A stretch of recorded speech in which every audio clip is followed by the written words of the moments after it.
I'm Nancy Showalter, and you're listening to Spirituality for the Politically Incorrect podcast.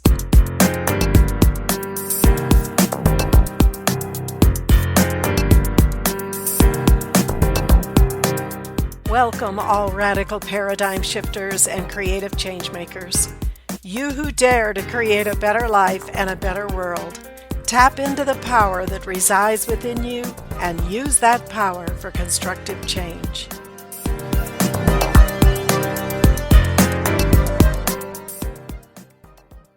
Hello, everybody, and welcome to our first episode in our Spiritual Perspectives on Hot Topics series. This is part 1. How did we get from our pure divine estate to where we are today? And I'm so excited about this series. I think we're going to cover some really neat things that you will like hearing. You know, I believe it's really fitting that we begin with the beginning, so to speak, by looking at how did we get from our pure divine estate to where we are now. We were created in the divine image and likeness, and we descended into the physical world to grow and externalize the God qualities and that unique divine purpose that is just our own. So we have to wonder, what is our spiritual evolution? We know what science tells us about Charles Darwin's evolutionary theory, but is that really the full picture? Does it explain our spiritual evolution? There are those of us who do not think that this is the case. And today, I'm very happy to welcome Mark Myers to the show. Mark's a researcher by profession, and he's been putting his skills to use with his personal passion of researching the fascinating topic of spiritual cosmology and how humanity has lost track of its divine destiny. Mark, welcome, and thank you for being with us today. It's great to be here, Nancy. Really excited, and let's just go and try to expand our worldview as we do have a limited view as of the moment. Well, Mark, tell us a little bit about yourself first before we begin and how you came to be involved in this exciting research. Well, for the last 25 years, I've been involved in medical research and cancer, integrative cancer care, and I develop programs for patients by looking through the research and digging deep. So a lot of times I do a deep dive into a lot of things. And also for the last 30 or 35 years, I've been tremendously interested in spirituality. So I've also done a deep dive in there. So I'm going to bring you some information that I've dug out, from the archives, so to speak, of the archives of the Ascended Masters, of the obscure knowledge maybe of the planet. And let's go from there. Sounds great. Maybe we can start, too, by having you share a little bit with our listeners on what are the sources of your research? Sure. Well, we can look at a lot of different resources. I mean, there's been so much spiritual material. There's been so many things that have been given over the years. But I think basically, other than the Bible, which is an important source of work, as you intimated in the beginning, Genesis, we were created and we came down. Well, actually, Genesis doesn't even begin at the beginning. Genesis begins in the middle, so we need to go back beyond that. So let's look at the Bible. Let's look at the last 170 years of spiritual teachings that have really been brought forth from great beings, ascended masters, messengers, what you might call secretaries in this octave of higher octaves of light that can really bring forth true enlightenment to mankind, because truly today we need to look at where we came from, because if we don't know in the larger context of truly where we came from, how can we know where we're going and how we're going to develop? Well said. We know now, at least I've been talking about it, that the Aquarian age that we're transitioning into is meant to be a golden age. Now, people might look at the world and wonder, how is that going to happen? So why don't you talk a little bit about what do we mean by a golden age? And have we had previous golden ages on Earth? What did you find? Well, to address the first question, the first issue, how can we have a golden age? We need to know that that's locked in the mind of God, and when we access that information, we can draw down that golden age. So we need to be quite optimistic about that. But what is a golden age? Well, it says gold and age. It comes from gold. Gold is a substance, 24 karat gold, if you hold a piece in your hand, it's a conduit of the consciousness of higher octaves, of the Christ consciousness, of the yellow golden mind of God. So that's why we had golden ages. It's where everybody was their own prophet, where they came forth and were able to, draw forth peace and enlightenment. And we all lived under beautiful lifestyles and all that. We didn't have wars. We didn't have this. We advanced mankind. We became enlightened. We developed personally, but we also developed as a group.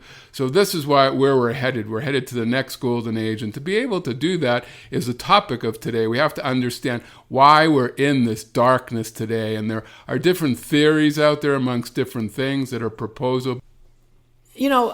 Everyone talks about a golden age, or at least some do. And I think we need to keep in mind, as you're talking, that that golden age is going to come through us. It's not something magic that just drops from the sky. Literally, we have to raise our consciousness. We have to be that golden age to really make that golden age manifest on this planet. So why don't you tell us, have there been golden ages in your research? Yeah, I think first that's an excellent point, because there's a lot of kind of new aginess, if I can call it that, of thinking that the astrology or the lining up of the planets is going to automatically precipitate something. Well, that's just an assistance. We are the ones that have to become that and bring forth that golden age. Yes, according to spiritual sources, there have been many golden ages in the past. In fact, we started in golden ages long before recorded history, long before the Bible records man came forth in what's known as root races. And root races are groups of souls that God put together, or brings forth for a certain group purpose. These root races came to earth, they fulfilled their cycles, and they went back to God. In fact, there were 3 root races in the beginning, and as I know you've talked about in the past, different rays and colors, Nancy, that each root race comes in with a different specific kind of design, a color, a blue color, a yellow color, illumination, different purpose, whatever. So they came and they ascended back to the heart of God.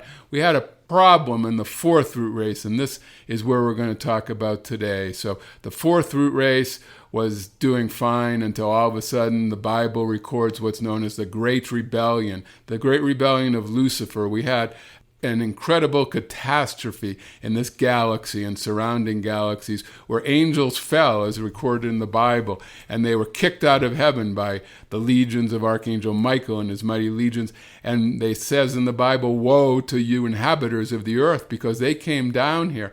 And this is the root of evil on our planet. It has nothing to do with us. We were manipulated, and these fallen angels came down and disrupted our natural cycle of golden ages.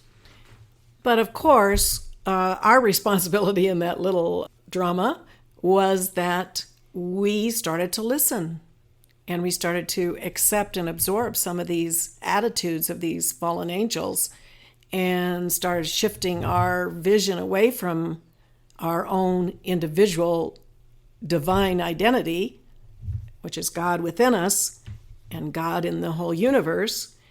And that's how we started to perpetuate some of this evil and follow some of these.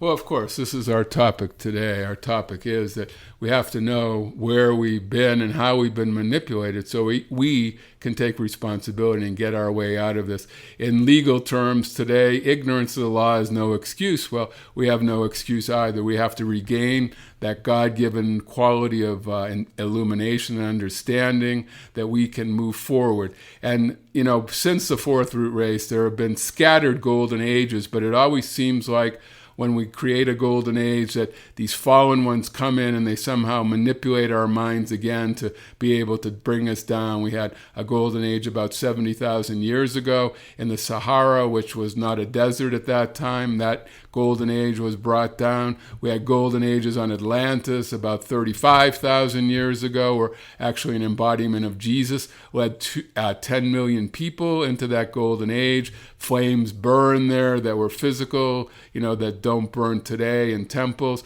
Also, with the last golden age was probably about 16 to 12,000 years ago in Atlantis, and this was brought down and recorded in the Bible as the flood of Noah. This was the final golden age. And since then, we could call that pre-Diluvian history because we don't have much recorded history from that point. Even shortly after that, the Bible only picks up maybe 5,000 or 6,000 years ago, and it's scant at that. So we have to understand that we have a very long history on this planet. We've been here maybe for 1 million or more years, and we've evolved and evolved and devolved and devolved, and we have to understand that so we can move forward and bring in the golden age. Right.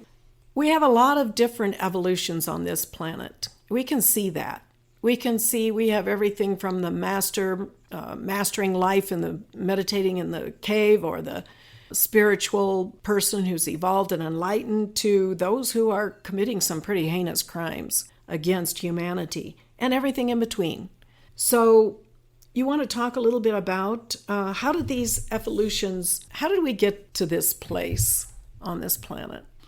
Well, yes, it's true. We have, I like to term in the larger terms, several cultures on this planet. I mean, Earth is a crossroads at the moment. We have evolutions from all over the place, including a planet that was once in our solar system that was once destroyed called Maldek, and souls came from there who actually blew up their own planet, so may have no compunction about trying to blow up our planet. But I say we have two basic cultures, and Jesus tried to let us know this. Jesus was a master of great insight. I mean, he is a true spiritual understanding, and he gave us the tares and the wheat. This is a parable showing that there are two cultures here, the tares and the wheat. Tares in the days of Jesus was a plant that got sown sometimes amongst the wheat, and it grew amongst the wheat, and its roots intertwined among the wheat, and you couldn't pull them out without killing the wheat in those days, and it was a plant that was poisonous, so you couldn't eat it, so it destroyed a whole crop. So think of our planet today as this wheat field where we have sown all amongst us these tares and wheat. And what's basically going on, Jesus said that it was the day of the harvest where the tares will be all bundled up and will be taken away and burned, and that will be the day that we can move forward in a greater light. Well, we have a role in that, of course. But look where we're at today. We're at the harvest. We're at the point where those who want to see clearly can see these cultures of these dark ones who are out there, who are constantly against the light, and you can see them. They need to be taken down by our prayers, by our calls, by our actions. We need to see the true thing that is going on in our culture today. This has been so prophesied, not just by Jesus, but by many masters, many non-masters, maybe just typical people and throughout time. I mean, Nostradamus, Edgar Cayce, we have a number of different sources. Tell us a little bit more about your sources from the Ascended Masters and that realm of where that a lot of your research is coming through. Well, I like to trace my research history, other than, more ancient resources, which you can look in Hinduism and Buddhism, in the Bible, and, ancient religions of the world. But I like the Ascended Master teachings of the last roughly 170 years that we can trace our lineage back to Theosophy, Helen Blavatsky, and, she was working with Masters Moya, Kuthumi, Saint Germain, and different masters, and then those lineages sprouted out into different things. There's Agni Yoga. There was the I Am movement with Guy Ballard and his wife, who brought the knowledge of the I Am and Saint Germain's teachings to us. And then it moved into things like the Bridge to Freedom, which also had messages from the masters. Then Summit Lighthouse and Church Universal and Triumphant. And if we go through this lineage, we can find great teachings, and the masters don't usually repeat themselves. So if you look at just one of these, you're limiting yourself. You can go back and look through these different things and find all these threads that we're talking about today. So this is what I've basically done, Nancy, is I've taken all these threads of information from this past 170 years, and I've tried to weave it into a reliable narrative of the light. Going back to the topic of Maldek, where you talked about the planet that actually destroyed itself, when we understand probably through nuclear explosion. We're not sure, I guess, but... Well, through some great source of energy, nuclear or maybe more advanced than nuclear, but the bottom line is Anybody can go to a planetary ephemeris of the solar system, and you can see that there's a huge asteroid belt between Mars and Jupiter. And if you look at Bode's law, which is the law of the distance of planets from the sun, that shows that that would be a place that there would be a planet. So we know that there was a planet there one day, and now it's just a pile of rubble. So it was destroyed.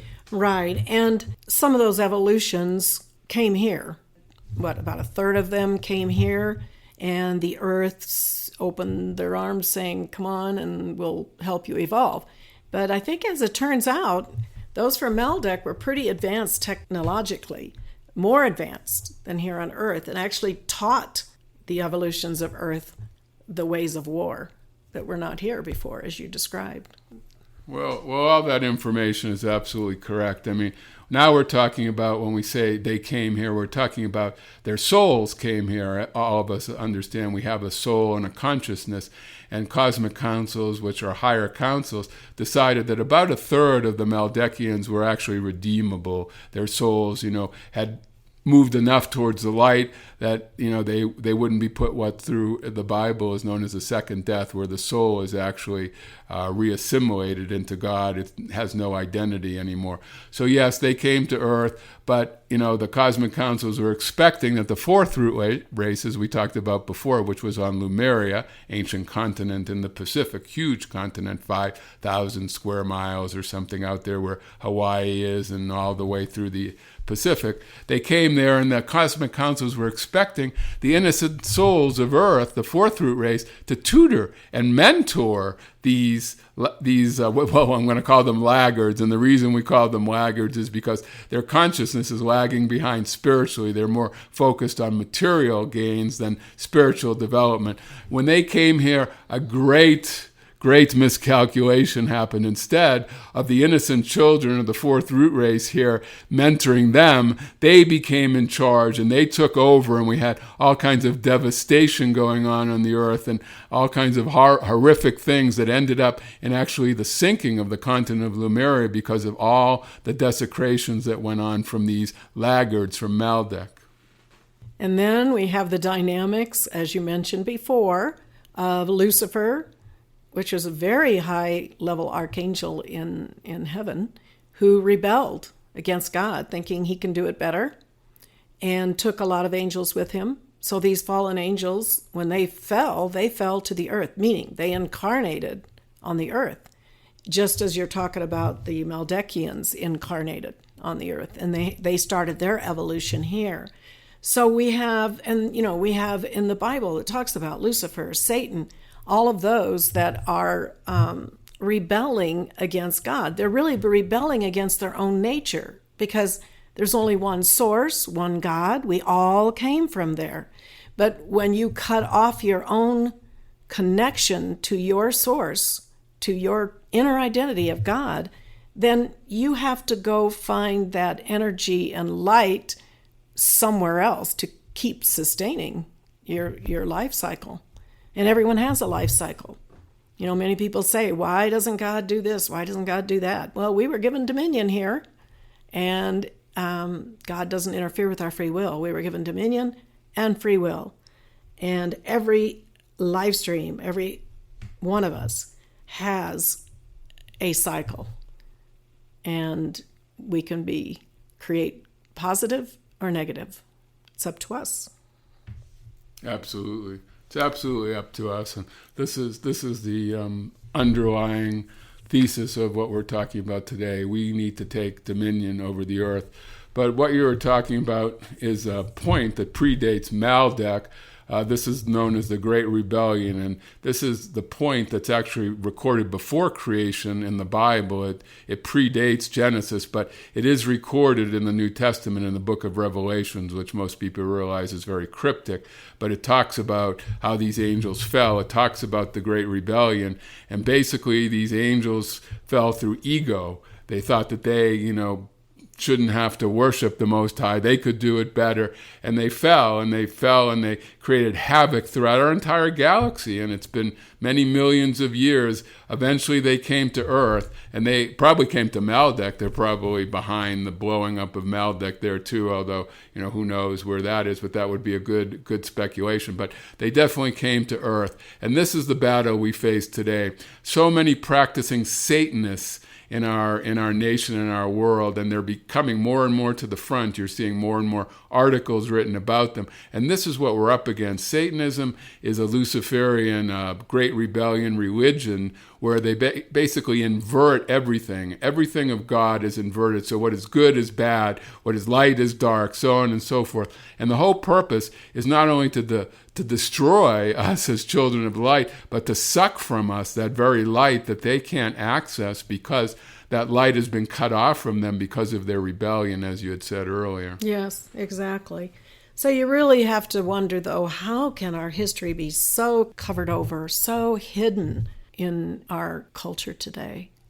It's because that's the way they've wanted it. We had open wars. When you go back to the Bible and look at Babylon and Nimrod the Great and what was going on in those days, that's the culture that we're up against, that evil, but they've covered their tracks. In fact, the fallen ones today and the laggards today and these evil ones actually trace their lineage back to Cain. They know their history. They know where they came from, but they've obscured ours because how do you control someone? If you cover up their past, they have no idea who they are, their God dominion, their power, their authority. Then you're covering up what they can really do and what they can really be. So we have to discover that. So this is the battle that we're facing today, is to uncover, unearth that ancient rivalry, that battle that was going on, that these fallen ones have covered up, especially since the sinking of Atlantis, where we really outright fell them. We were outright battling them, and we knew a little more of what we were battling up against. But in terms of, uncovering and unearthing, which is a term I used, archaeologists have done this, actually. They've gone down deeper and deeper, and you keep finding that you're going back and back and back, to lesser and lesser civilizations until you finally reach the caveman, which was the lowest point on Earth. But what's been covered up is when you go deeper and deeper strata underneath the caveman, you start to uncover more and more advanced civilizations until you actually get to more advanced civilizations than we have today. So this is something that's been covered up. So if we go to unearth all these things, we can see everywhere that we've been lied to in so many. It's like standing in the middle of a great lie that's coming from you 360 degrees all around you. You have to pierce and push your head through that lie and see what is really the truth, that where we came from and why we're being lied to, we're being manipulated. And when we understand that we have the authority, that God has given us the scepter of power, that we have dominion over the earth, and we need to reclaim that, and we need to call to the higher octaves, to the ascended masters, to the angels of light, to Almighty God, to the Lord Jesus Christ, to descend and assist us. We can do that, and we can overcome these fallen ones, and we can bring in the golden age. We have to see this optimism and this understanding. There's this big argument between creation theory and evolution. Yes, we were created from our source, and we were made in that image and likeness of God, male and female, as the Bible states. But we obviously evolve. All of life evolves. Even after we ascend permanently back to our God source, God is forever transcending himself. My understanding is that the era of the caveman is actually the lowest point to which we descended after we fell. And now we are making our way back up to our true God estate. And that is where the evolution comes in. And so, to me, both creation theory and evolution are real and manifesting in our universe at this time. Well, again, Nancy, we've been lied to. We basically, certain facts have been fit to, make this theory of evolution so that we can think that our ancestors were some green slime. We weren't created by God, and we have no divine heritage and no, sense of divinity within us, that we're just basically some chemicals that in a soup that came up, and this is all to subvert us. The caveman was a result of the fall of Lemuria in the ancient days, when Lemuria went down, 12,000 years ago or a little more. When that continent went down, that we reached our lowest point in evolution. In fact, on the last days of Lemuria, there were, human sacrifice and cannibalism going on. In fact, there are still remnants of that in the Pacific. There's cannibals there on South Sea Islands, and this is a remnant of the culture of ancient Atlantis.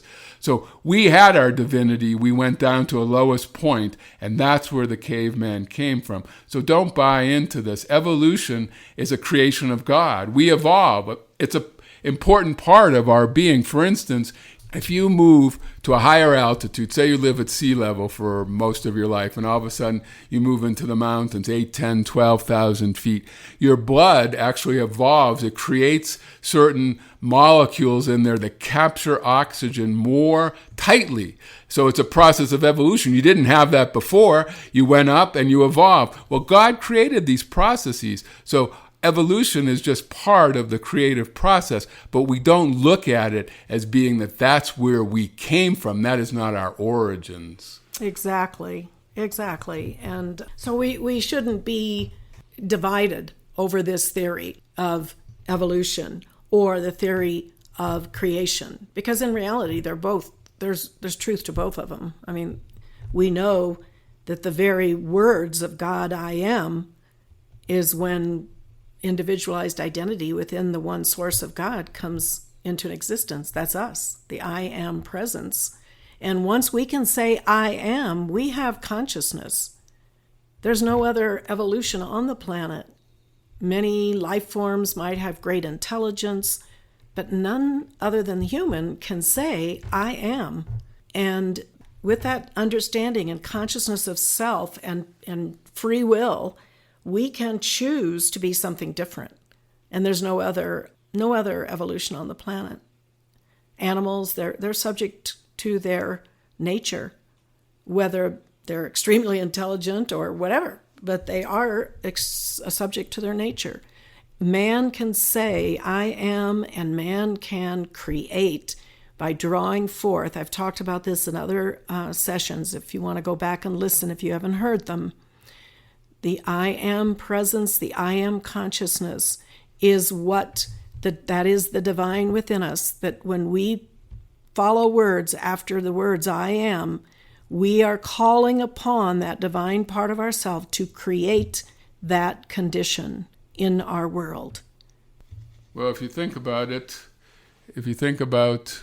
the Bible and Moses, when he went up on the hill and he saw the fire of God burning in the bush that didn't burn, he asked God his name, and what did God say? He said, I am that I am. He said, I am is my name. So if we think about this, it's a verb. It's a verb it's not a noun. I am is an active concept. So I just wanted to get that out. But the main point is that we were given dominion. We have authority in the earth. And if we subjugate that authority to others, fallen ones or dark ones, then we've given them our power. And the only one that can give them their power is you. So we need to take back that power for good, for bringing in a golden age. And that's how that golden age will manifest. Very good. I think we've exhausted that topic for the moment, but I want to thank you so much for being here today, because I think this has been a great discussion. And I'd like to invite you to come back for our next week so that we can talk more about how did we get to where we are today, because what happened after that fall and all the way down and to the history of the earth.